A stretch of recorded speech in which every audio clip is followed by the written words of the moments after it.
Craig Parks, tell me a little bit about yourself, man. Where you at located? I live in San Diego, California, so Southern Oh, California. It's so rough, but somebody's got to do it, you know? so you're out there on the West Coast with all the fires right now, huh? Yeah, actually, my parents are they're kind of have a little warning to, but right now they're okay, but the winds are supposed to kick up again today, so I'm a little Yeah, trepidatious, and I know people who've lost their homes. It's brutal. It's really brutal out there. yeah. I was watching the news this morning and got a little concerned because the winds were starting to pick back up and they were forecasted to be pretty, 60, 70 miles an hour today. So Yeah, I and was, apparently in San Diego they're going to be kicking up again too. So yeah, it's definitely a tumultuous time here in Southern California. yeah. Man, we're all thinking of you. Thank you. Uh, Where are you at, Ricky? Kansas City. Well, Oh, about an hour north of Kansas City. okay. So, Go uh, Chiefs. absolutely. Hey, I'm drinking coffee out of Chiefs mug today, and to to kind of support Los Angeles, I got a Universal mug in the other hand. All right, you are representing. That's right. That's right. So, we have a little bit of something in common. We both parent an autistic child. My son is 5, and as I understand it, your son is an adult now. He is, in fact, he's just days away from turning 21, and it's been quite the journey, I will I tell you. bet, man. My son is only 5, but I can just imagine if your son is anything like my kid, he kept you on your toes a lot, didn't he? Oh, he still does. Yeah. Wow. So how old was your son when he got diagnosed? So that's debatable right now. Like we don't remember exactly when he was diagnosed. It was either shortly after his third birthday or shortly before, and we just kind of knew, and we really didn't treat his diagnosis as anything different. Really, it is. We saw it as well. Now we know. Now we know how to proceed, and then that's kind of what we did.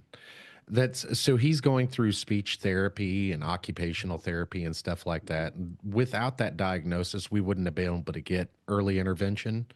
And that was a big thing for us. So we didn't really care one way or another. We kind of knew, but at the same time, it was like, well, without the diagnosis, we won't be able to get as many services and get him some help so he can function in society.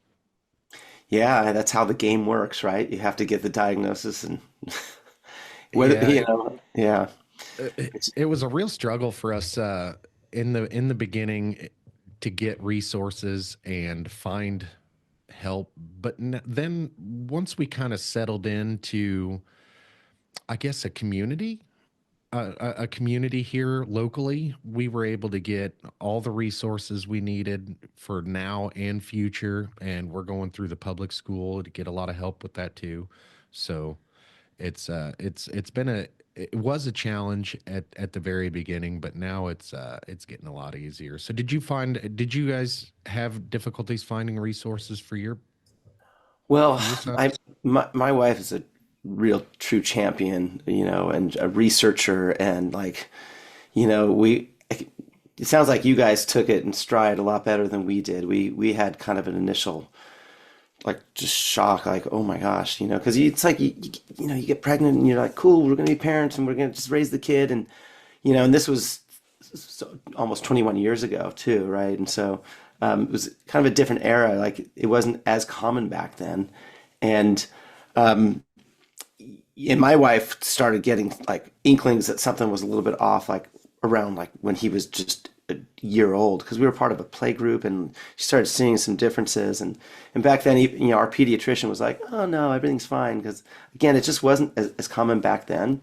And then by 18 months, we had already gotten an at risk for autism. They wouldn't give us a diagnosis that early, but he got an at risk for autism diagnosis. And then that's what allowed us to get into the resources. And there's a place called Regional Center here in California, and they kind of hook you into the network of ABA and speech and occupational therapy and everything. And so he's went full bore into all that by the time he was 18 months old. And, he wasn't at that point, he wasn't speaking.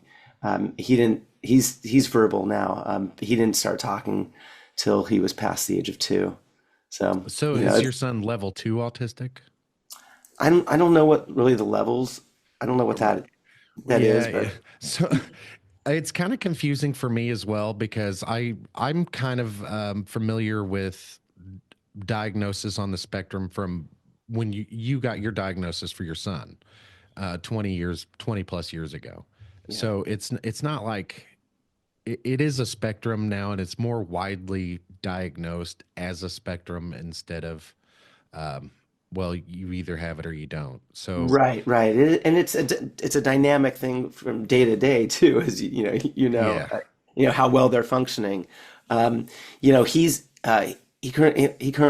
in a group home with other disabled adults, and most likely he'll never be living fully independently. And so that's a little tricky, but I'm grateful he's in a good place and he's got good staff and he's got transportation. And uh, the thing I'd really like to focus on in terms of with him is that like who he is he's an exceptional musician.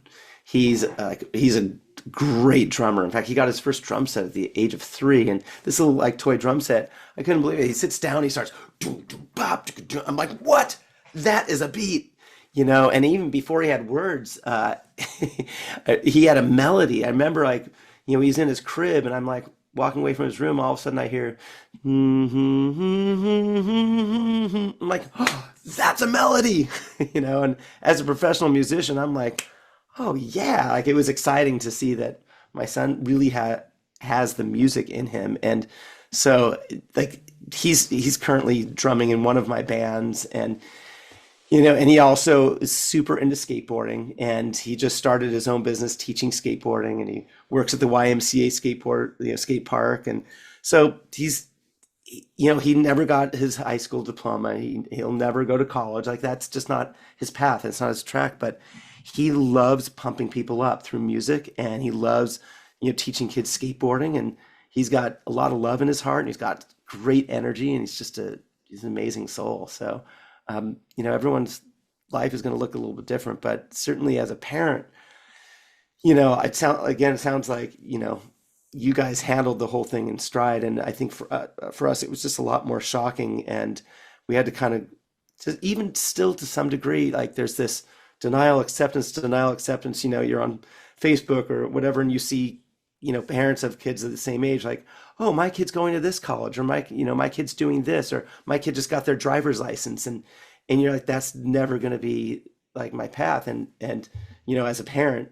And so it's like, you learn to adjust and you celebrate where they actually are and who they actually are. And, for my boy, there's a ton to celebrate, and there's still a ton of challenges that he has to deal with. So both exist at the same time. And it's an interesting journey as a dad, no doubt. And I also have a 10-year-old girl too. So, do you have other kids, or do you just have the Absolutely. Yeah, I've got 4 altogether total. My Wow. oldest is 21 and my youngest is 5.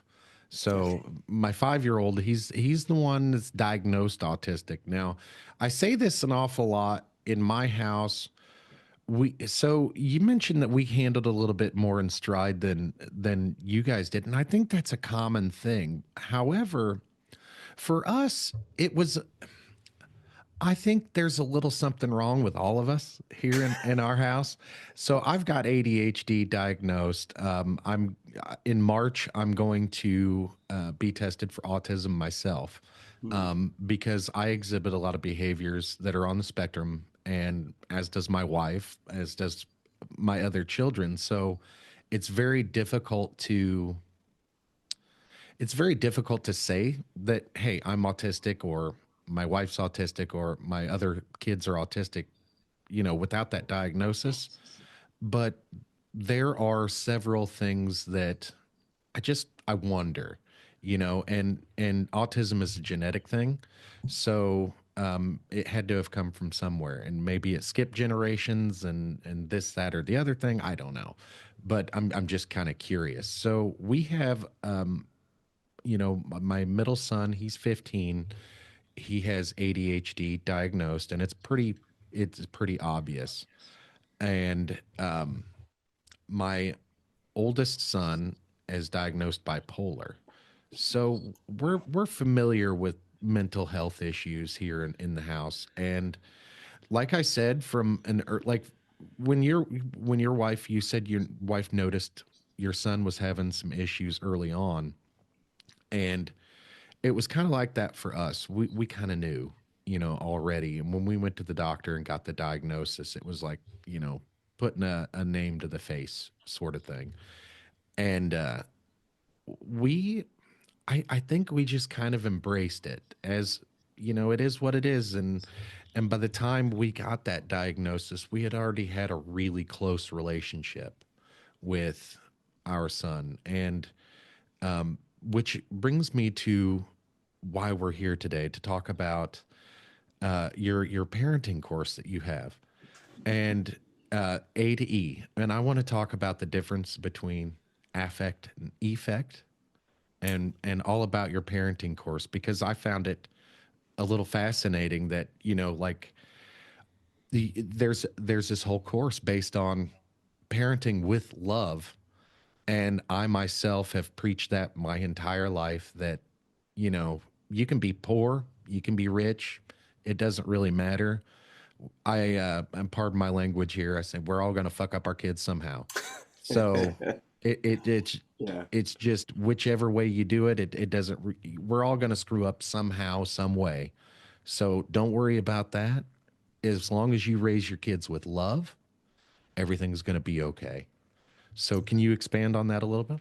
Yeah, I love that framing there, Ricky. It's and that's it, right? Ultimately, what it comes down to is the heart and soul of it is love, and so I'm wondering, as you talked about your other children, the fact that it's your youngest one, the fact that you'd already been through so many years of parenting, I wonder if that, I'm sure that all that experience helped you to kind of take that in stride.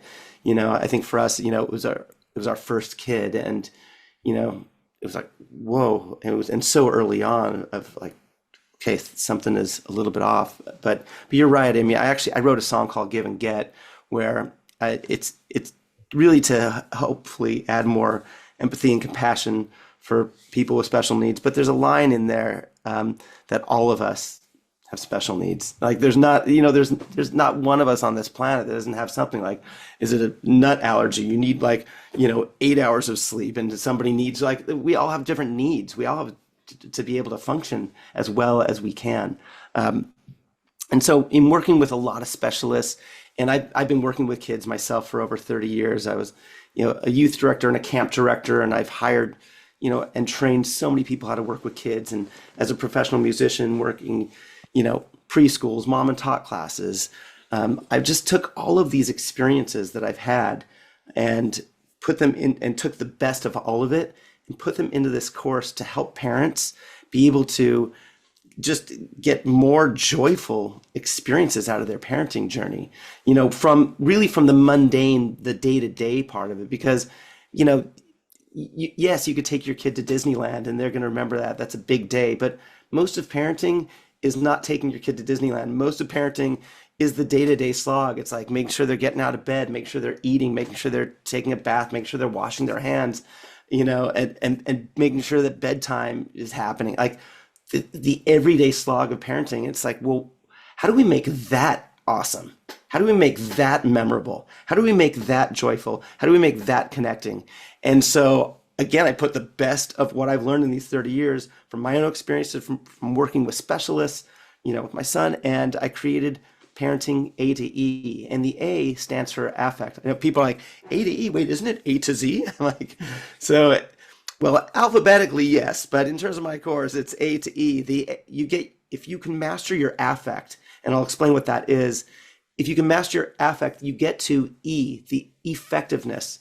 And when we get really intentional about what we want to be effective at, then it's a guiding post, right? Like, you pretty much nailed it, Rick. You write the word love. Like, if we want to be effective in creating a loving relationship, creating a trusting relationship, creating a connected relationship, then I believe that if we master our affect, that is a powerful way to get there. And really what affect is, it's the physical manifestations of our emotions. And that come through our body language, every aspect of our body, and our voice. And because ultimately we're walking around this planet, all we have to work with is this body and this voice. So what I do is in my course, I break it down, and there's three three modules to the course. The first is teaching the affect, teaching, I teach how to use your shoulders, how to use your facial expressions, how to use your head, the way you tilt your head can convey important things. And then I also teach about how to use the voice, tempo and pitch. And so there's so much involved with it, but it's very doable. And when you become mindful of how to use your body and your voice with your kids, then it opens up a whole new world of joy and connection.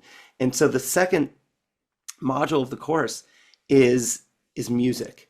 And I've written these 14 songs that take the everyday experiences, like eating, waking them up, bath time, washing their hands, bedtime, playtime. And when you sing these songs every day with your kids, all of a sudden these mundane things become memorable, and our kids are going to look back on their childhood, and all of a sudden when they're washing their hands, it's going to be a memory. It's going to be like, oh yeah, I remember my mom or dad used to sing this song with me, right? And so music is such a powerful tool for making memories. Do you have any musical memories from your childhood? I have, oddly enough, I have a lot of musical memories from my childhood. My whole life has got a soundtrack to it. So, Yeah, see, and I don't think it's that odd. I think most of us do, actually.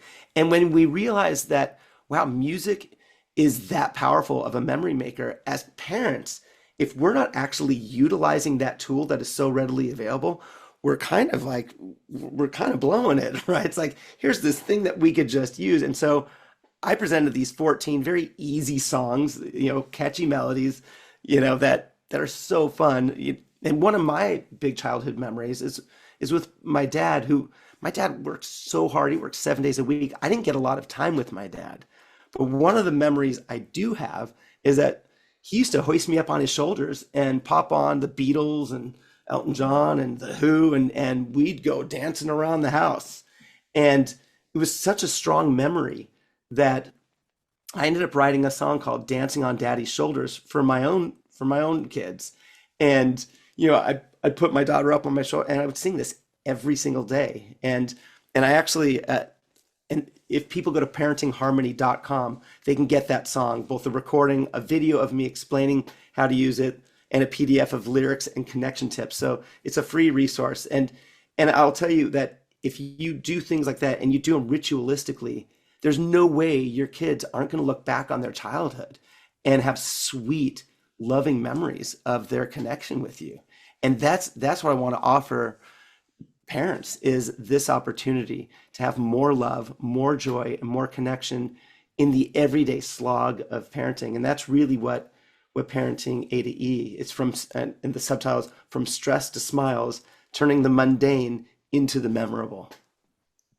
that's awesome. It's such a great idea, and music does bring us together in such a way that we can all connect on, no matter who we are, um, and where we are in life, we can all connect over music. And I found that my entire life. When I was a kid, like much like your dad, and introducing you to music of the 70s, like my mom and my dad, my grandparents, everybody was, I mean, I think it was a younger generation also. When we're all younger, we're into music a lot more, but my parents were hippies and my grandparents were into country music, and they went to Opry's, and my parents listened to 60s, 70s music my whole life. And I grew up listening to a wide eclectic range of music, and it's very wonderful to be able to share that with my kids. And my middle kid, he actually plays music, and it's kind of funny because he plays it by ear. and he can like your son, he can just listen to a tune and then play it back to you. It's kind of neat.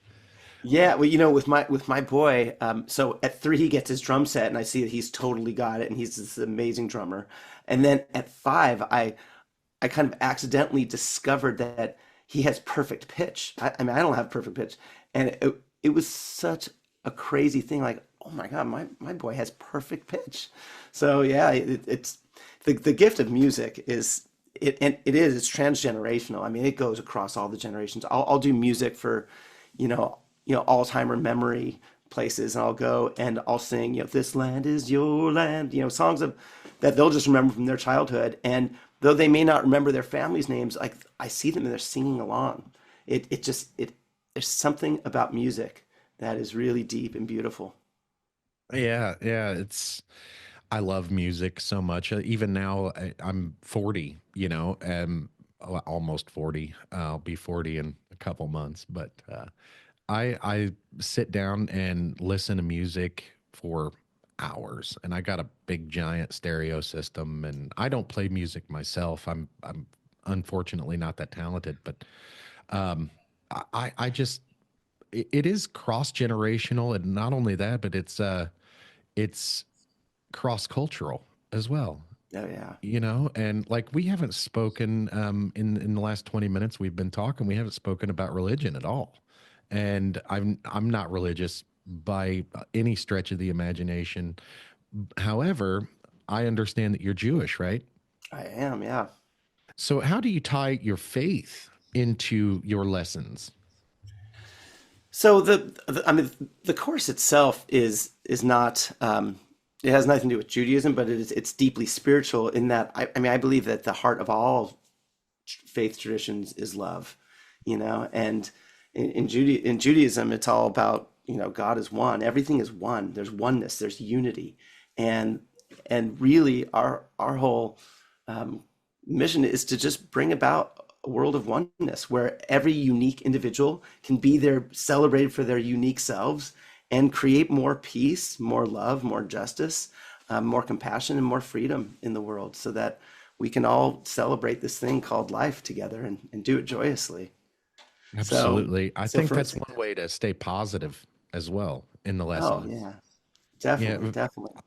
And I the diversity in that too, like it's beautiful. There's different, you talked about music across cultures too, right? I mean, having different religions in this world and different music and different food and different nationalities and different styles of dress, like makes the world, and different neurodiversity too, right? I mean, it makes the world more interesting, and hopefully we can all just develop more compassion for each other in that's this a great in this way to journey. look at it. That is a awesome way to look at it. As somebody that's not religious myself, I think faith. I have a lot of faith, and I have a lot. I'm very spiritual.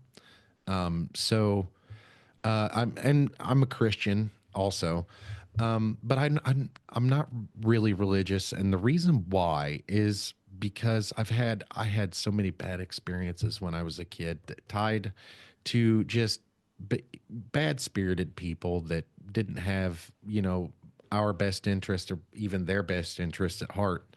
But that doesn't necessarily mean that I can't love my neighbor, you know?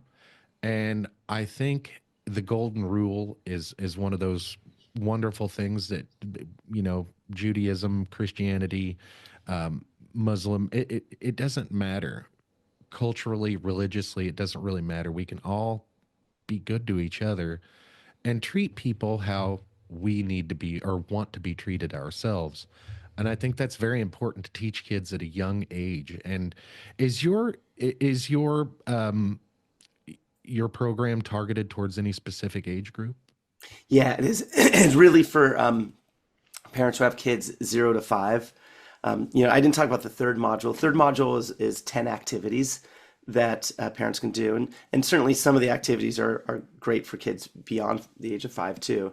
There's this, in fact, there's this one activity that's really, really fun if you're with, if it's just more than just you and your kid. There's this game, it's a very silly game I created called what is, and then whatever your kid's name is. Like my daughter's name is Neshama, so what is Neshama saying? And and so she'll whisper something, a sentence in my ear, and then I'll take her mouth and she'll say it, and people have to guess what she's actually saying. And I do this at summer camp that I run, and and her and I actually created a show during the pandemic called Parks Party Central, and we would do this game with people who would show up live on Facebook Live. And I put a couple of the episodes up on YouTube. So if anybody goes to YouTube and puts in Parks Party Central, there's I think we did 70 episodes, but there's 3 episodes that are up there, and we play that game every episode. And it's just a really fun, silly thing to do. And I remember, every kid wants to be like, oh, do that with me. Like it's just a very, very fun, silly game. But and that's the thing, is that we can do really fun, silly things with our kids and get back into play, because really play is the language of kids. I always scratch my head at parents who want their preschoolers to, like, they have to learn how to read and know the alphabet. Like, no, like the way that they're going to learn is that emotional, social thing, play and imaginary play. And like, those are the things that are going to help them grow and learn. That's They'll interesting that you say that, because my son, my 5-year-old, he learns best through play. most kids do. Like that's where it's at.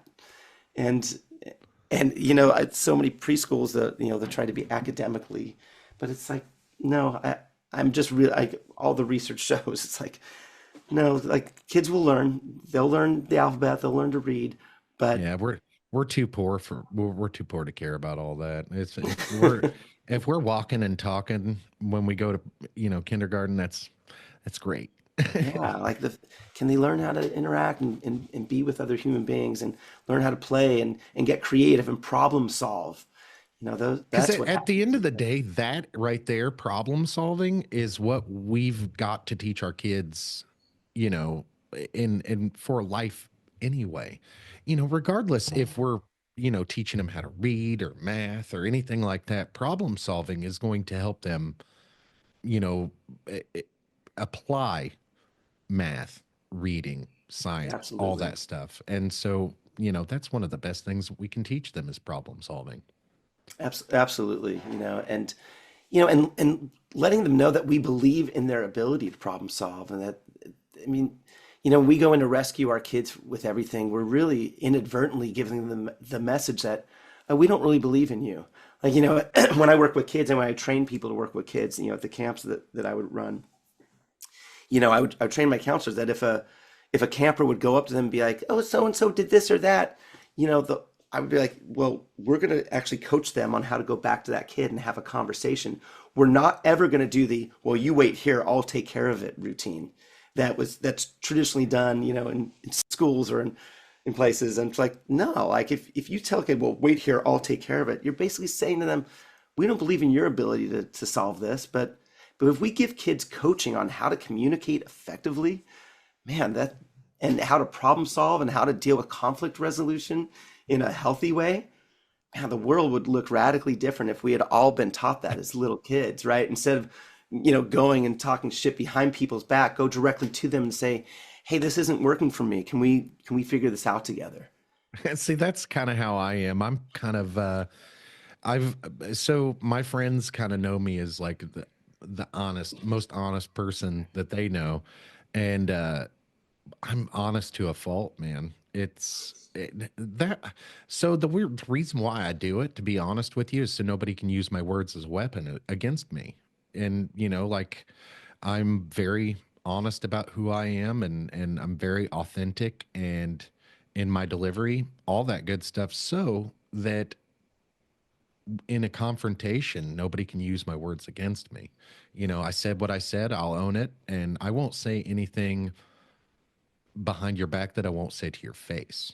And I think that honesty is appreciated, especially nowadays. Like, back when our parents were younger, like, it was unheard of to, think your thoughts out loud, but that's the only way I can live life. So, Yeah, no, that's great. And great great role modeling for your own kids too.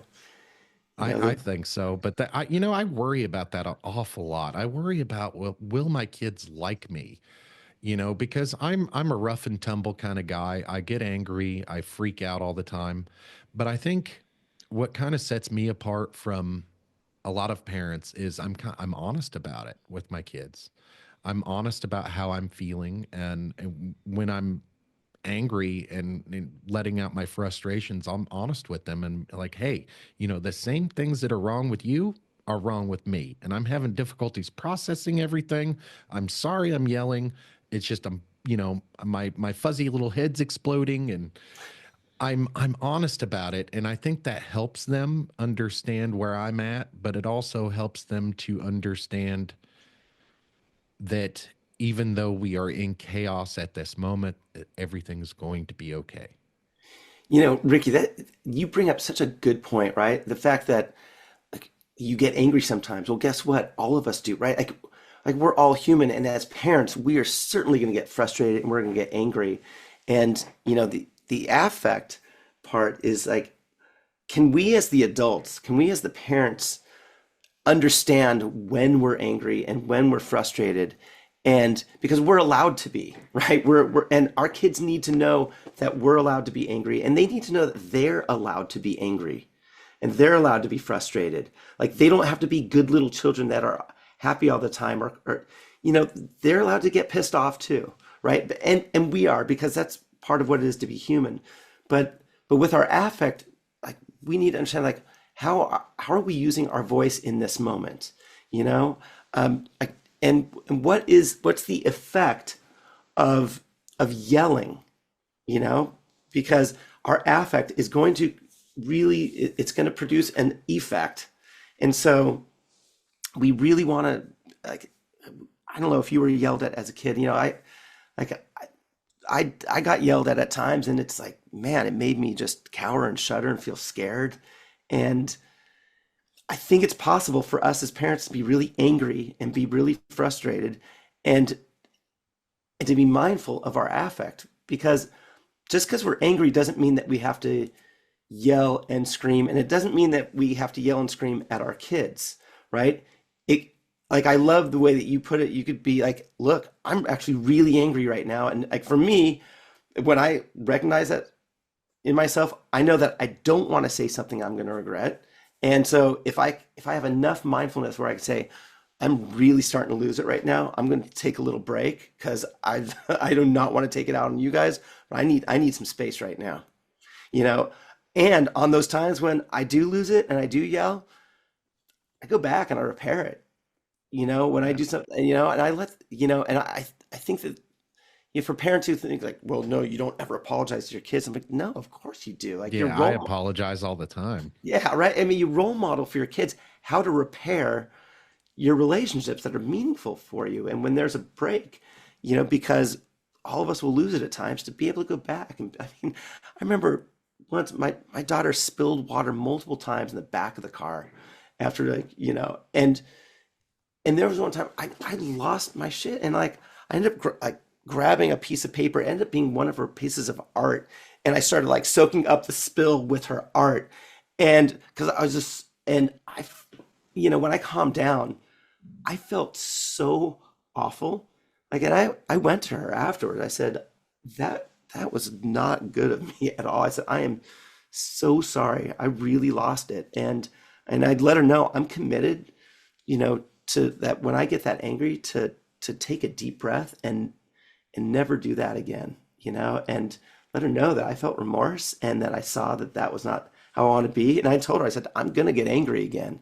I'm going to get frustrated at things. I'm not going to sit here and promise you I'm not going to get angry or frustrated, but I am going to do everything in my power to not do things that are going to, be destructive. So, I think and it's very important to acknowledge when you've done something messed up. I I I think not only is it very important to acknowledge it, but also apologize. And there's look, there's nothing wrong with admitting fault or wrong. And I find I find that a lot of people have that issue admitting when they're wrong, and I don't. And I gotta admit, I'm not wrong very often around my house, but I have no shame in my game. I have no shame in admitting when I'm wrong and when I'm, you know, unsure about things. When my kids come to me and they ask me a question and I don't know the answer, I don't know, or I don't know, but I can find out. Things like that. And it's important also to have that independence. You had mentioned independence with children and letting them find out, what the world's like on their own sometimes, and don't come right in and save them every time. That's very important. Yeah, you know, and as dads, right? I mean, we're a couple dads here. Let's face it, it's as men, we're not taught to really express, especially the more vulnerable emotions, right? We're not we weren't taught to go and apologize. And who had who had dads who necessarily came back and said, "Hey, listen, I want to talk to you about our emotions," or "I'm really sorry, I did." There wasn't a lot of that, and I think there's a newer generation where we can redefine some of what does it mean to be strong and what does it mean to be courageous and what does it mean to be tough. It means to actually have the courage to be like, this is what's real for me, and I'm not going to hide, and I'm not going to be scared to actually show what is real for me. And I'm going to role model to my kids that they don't have to suppress and push down who they are, that they can just be honest and they'll be accepted for it. Hell yeah. That's brilliant. Yeah. I couldn't agree more, man. And there's there's something to be said about resilience and vulnerability. And uh, when your kids do see you vulnerable, like you had mentioned, cleaning up the water spill, there's a little bit of vulnerability there, and it's important for our kids to see us falter sometimes. I believe, and because they pay attention to not only the times that we mess up, but the times that we step up and the times that we really come through, you know? And that moment of vulnerability where you cleaned up the water mess, you know, she saw that, but then afterwards you came back and you said, "Hey, that was messed up and I'm sorry." And you owned that. And it was very important for her to see that as well. That was an important lesson for her to see because, we're not all perfect. Sometimes No. we mess up. Sometimes we do stuff that we don't think about, and sometimes we do things we regret, and sometimes we just none of us are perfect, So it's important for her to see how you handled that and you handled it in a positive, correct way to where not even a correct way, but a positive way to move forward and not have that happen again. Yeah, and I think the irony in this, Ricky, is that in that situation, and that was a lot of years ago, is that I think that my relationship with my daughter was actually stronger because that whole process happened, right? Because of how I reacted. She saw how awful my reaction was, but then she also saw that the repair was so beautiful. Like she was so forgiving and she was so sweet in that. That I think that our relationship is literally stronger and better because of all that happening than if it had never happened at all. Because, if I try to be perfect or I try to never have something happen, then one, there's not going to be as much depth to the relationship. And two, she might always wonder, well, if he ever did lose it, what would that be like? And now she knows, like, she's got a dad who's thoughtful and who's gonna and if he does make a mistake, he's not afraid to repair it and to be in communication. And because I want my daughter, she's 10 now, I want her to be able to come to me and trust me. Just a week ago, like she came to me at 5 o'clock in the morning, and she woke me up. She's like, "Daddy, I threw up." And I love that she's comfortable coming to me, and my wife, not just mom, that she came to me first, and and then she says, "And I didn't make it to the toilet on time." I'm like, so, Oh no. Yeah, yeah. So I give her a big hug, a comfort. I'm like, it's gonna be okay. I'm exhausted. I go into the bathroom, and she actually did make it to the toilet, but the toilet seat cover was closed, so it was everywhere. And you're right. They watch. They don't listen just what we say, but they watch what we do too. And so the next half hour, like my daughter sees I'm cleaning up, like all that vomit while she's not feeling well. My wife was comforting her, and I'm like, "Hey, I'm getting the wrong part of the deal here." Yeah, But and you do yeah, go ahead. the things that we do, they see these things. These things matter, and these are things like they just each little thing like that builds up more trust, more trust. Like my parents are there for me. They're going to listen to me. They care. And when we mess up, when we actively go and make the repair, we're role modeling healthy relationships. Yeah, and there's also an important lesson in there for you too, because learning when to pick your battles sometimes and to when to bite the tongue is difficult with parenting, man. I tell you, when you hear some of the things that your children do when you're not around and they come to you in confidence, you know, most of the time you do have a responsibility not to freak out, because they came to you in confidence. And if you do freak out, they're going to stop coming to you Yes, and they're yes, going to that's right. hide things from you. And, that's when you lose trust and control there in parenting your kids. And I think that helps me out quite a bit as a dad is I learned early on, when my oldest son was, 2, 3 years old, sometimes you got to pick your battles because, is fighting with him over the toys in the living room, is that necessarily a big deal? Or do we want to have him picking up the toys, at a certain time? It's important to have them come to you and trust you because when you do when you have certain things like picking up the toys and picking up the bedroom and stuff like that and picking your battles, they know when simple things like that, they know when they can talk to you and when they can't, and they know when they can trust you and when they can't. So bringing to simple issues like, I threw up and I missed, bringing simple things like that and having, like obviously she's sick and she felt terrible enough to mention that she missed, and so you're not gonna take it out on her and reprimand her for missing. You're gonna wrap her in a hug and tell her it's okay, and those are the moments that clear communication where she learns to trust you. Absolutely. And that continues to grow and strengthen. And you bring up a good point because if you lose it when they reveal things to you, you're right, they'll stop coming to you. And not only will they stop coming to you, but then you got to think, well, who will they go to? And maybe Yeah. some of the people they go to are the people you wouldn't necessarily want them going to. So, And I've learned all that from experience. I've got like I said, my kids range from 21 to 5. So I've made my mistakes in parenting, and like the sign up there says, coffee with bearded bad dad. I'm not a perfect parent and I never claimed to be. And the thing about parenting is, man, most of the time I'm just winging it. And that's the way. Nothing ever goes to plan with parenting. It really, like, never.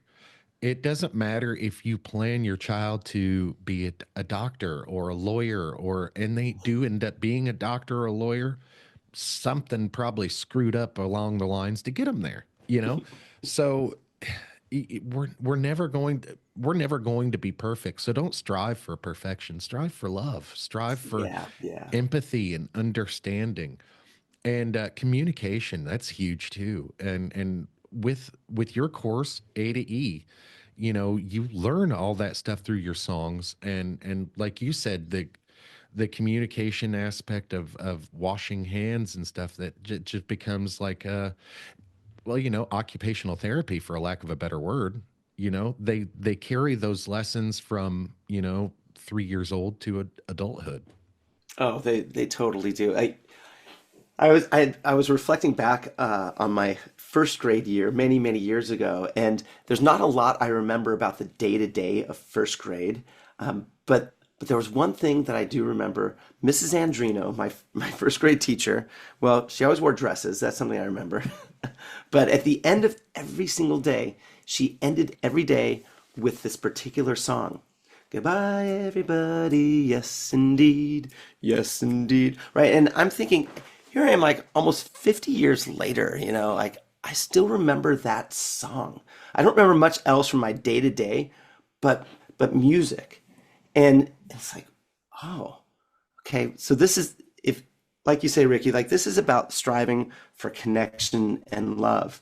It's like, well, what are the things that are going to create that? You're right. Like, what, with my son, given that he's on the spectrum, like I knew he wasn't destined to be going to college, much less being a doctor or a lawyer, right? But I can always and still do always strive for connection and love and celebrate him and his uniqueness as much as possible, and that's really what the course is. And in terms of, like, you use the phrase like wing it, and I think there's always going to be that element in parenting, just because every circumstance is so unique. But really, my course is designed to actually help parents be more equipped and know how to be really proactive in creating moments of love and creating moments of connection. And I also know that parents are really, like, we're so stressed and we're overwhelmed. So, like, the videos that are in my course, like that first module of teaching affect, none of my videos are any longer than 5 minutes. They're like 2 to 5 minutes. So a parent can watch. Like the very first one is about lowering your body. It's like just the effectiveness of lowering your body when getting eye level with your kid. Like, that's your affect. It's how you're using your body and the connection to that and the difference that makes in terms of cooperation, in terms of connection. And so if you could watch a 3 minute video with me explaining it, and then all of a sudden you just use it and your relationship is transformed, even if that was the one thing that you used constantly. Instead of screaming across the room to your kid, you move to them, get down, get eye level. I will tell you, like, frustration will lower, stress will lower, connection and cooperation will rise up. And so that's what I want parents to know too, is that you could learn something and apply it right away. And our affect, the way we use our body and our voice, makes all the difference in the world. Yeah, and that's a cheat code right there. Lowering your body, getting eye level. And another thing that really works for me is lowering the volume and the tone of my voice. The lower the volume, the more they struggle to hear. So they have to pay attention.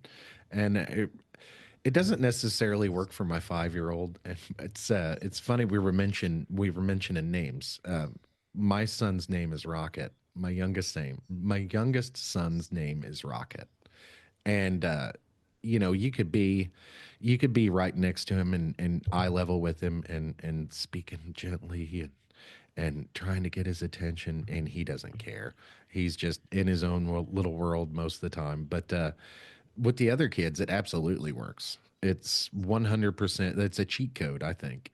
Oh yeah, and that's really what the course is about. Is like, here's, as somebody who's worked with kids for 30 years, and certainly a lot of specialists with my own son, like, all right, here it is. Here's the cheat code. It's not going to take you much time, and then you can apply it in these songs and these activities, and start enjoying the benefits of deeper, richer, joyful connection with your child. And when I think about, you know, every parent having this, and I want to be a part of transforming the world towards a more loving, sweeter world. And this is one of the ways I'm doing it. Do you have anything in your course that mom and dad can do together with kids? Yeah, I think these activities and the songs themselves, certainly, I think the music, and I initially was, so this is what I was going to do. I wrote these songs really working with my own, with my own kids, just having just just I was giving my kid a bath and I started singing scrub, scrub, scrub in the tub, scrub, scrub, and I just wrote these songs. And I've done songs with kids, being that I've do music at preschools and summer camps. And and when I went to record this album, I was looking at these songs, I realized, oh, wait a minute, this isn't just a kids album. It's like these songs are actually parenting experiences. Like the lullaby to sing to your kid at night, or the wake up song, or dancing on daddy's shoulders. Like all of these songs are just parenting experiences. And and when I thought about that, I was like, oh, I want to give them more than just music. I want to actually take the best of what I've learned in my 3 decades of working with kids and being a dad of two kids, and put it into this course. And I figured, all right, let's do this thing. So that's how it came about. And for parents to be able to sing these songs with their kids, um, absolutely. And for to be able to do these activities with their kids, absolutely. Yeah, there's a lot there they can enjoy as a family, and that would be wonderful. Yeah, it's when, like we were talking about, like there's no perfect parent and there's nothing ever goes to plan. The thing about it is, and I say this all the time, I stole it from someone and I don't remember where I stole it from. But when you go to the hospital, you have the baby, they they come out and they hand you the baby and they say, "Here, take it home and don't kill try not to kill it." There's no other instructions. There's nothing to help you along the way. And when I was younger, a young dad, I was 18, when I was first being a dad, the thing about it is nobody taught me about the nuclear family or trying to keep the family together and how important that is. Nobody taught me that until I was, well into my 20s and 30s. And I still, even now, there's lessons to be had, just keeping the family together and doing family things. And it doesn't matter what religion you are, or if you're agnostic, or it really doesn't matter. Keeping the family together is really important, and I think that's never been more apparent than today, and looking at the society of today. So that brings me to my next question: how do you stay so positive in your teachings? I think for one of the reasons is because I'm really fortunate and I get to do what I love to do. I do a lot of music. I've got a couple of bands, a couple of musical projects.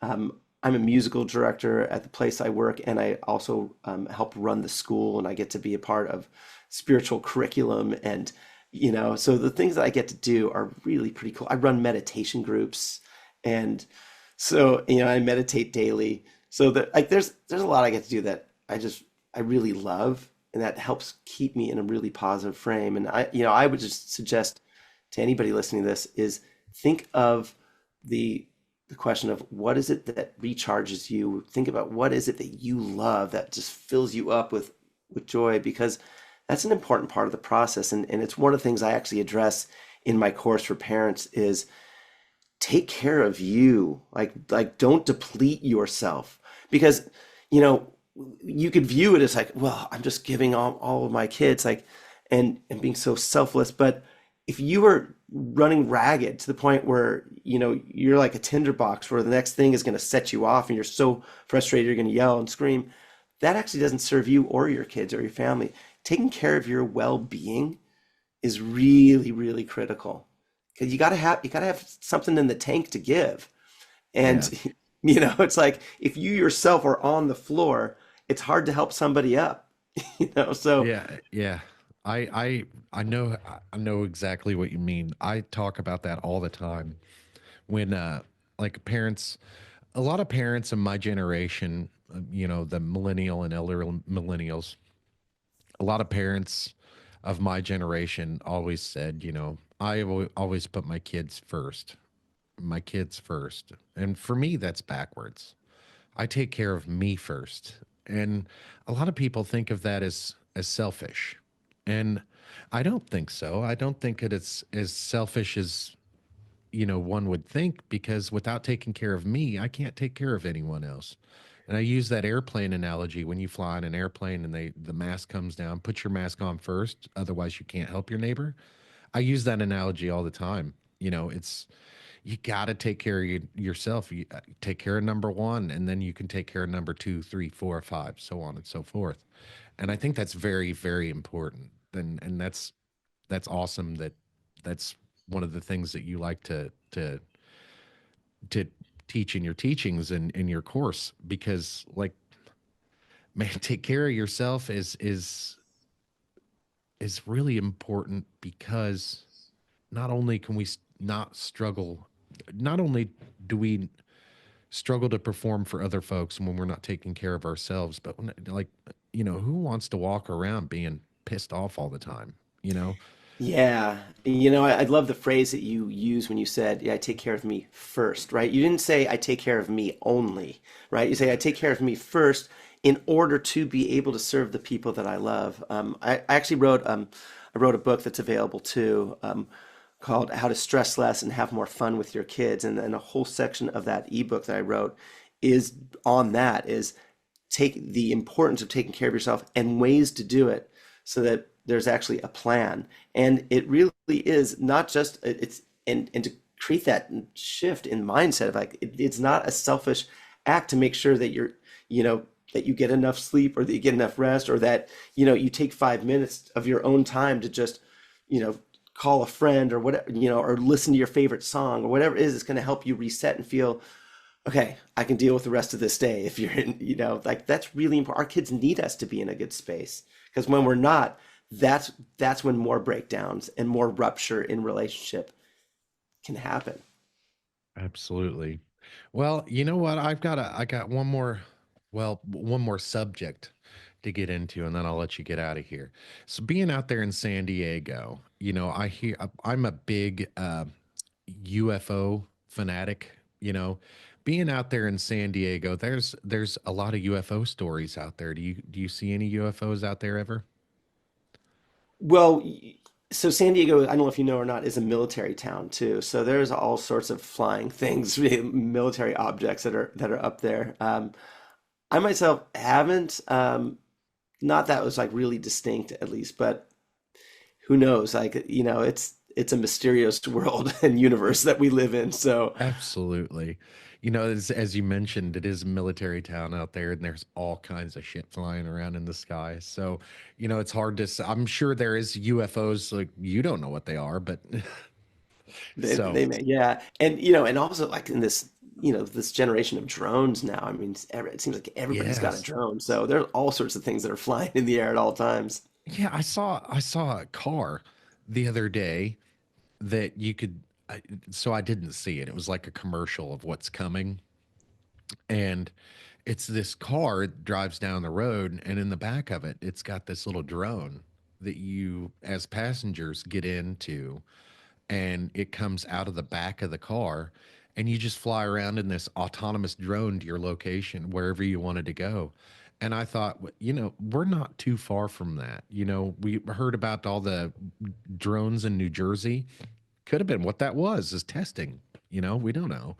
But yeah, like you said, in the new age of drones and all the wildest technology that they have. I mean, they even have, these underwater drones now that look like manta rays. It's massive things in the water. It's crazy. But I think it's really, really cool. But I think that's a great place to leave this conversation, man. Craig Parks, how can people find you, man? So you can get that free song at parentingharmony.com. You can go on Instagram and Parenting Harmony. Find me at Parenting Harmony, and I have a link tree that will link to the book, to the course. And if anybody's listening this deep into the podcast, I will tell you what: if you write to me at Craig Parks at parentingharmony.com, and you want the course, write me an email and say, if you heard this podcast and you're listening to Coffee with Bearded Bad Dad, I'll give you $100 off the course. So Hey, there you go, guys. Man, that's been an awesome conversation. One of these days we'll have to get together and do it again. Yeah, and by the way, I love Kansas City, and I actually got to play a concert in Kansas City. I think in 2012 I was at the JCC there in Overland Park, and Yeah, yeah, yeah, yeah. and That's not till it's like about I don't know about an hour away from my house. all right, it's a beautiful city. One of my best buddies just moved back there. He grew up there, and we were in bands together for like 20 years, and he's back in KC, and I miss him, but he's with his family, and it's such a great place. Well, So hey, man, if you're ever out this way, reach out and we'll have you in the studio. that would be really fun. Yeah, I can bring a guitar and jam out. Hell yeah, that sounds like a great time, man. All Well, right, well, it's Ricky, thank you so much. What a pleasure to spend time with you. You're doing great work, and I'm really honored to be part of your podcast. thank you, man. We'll see you next time. Sounds good. Take care.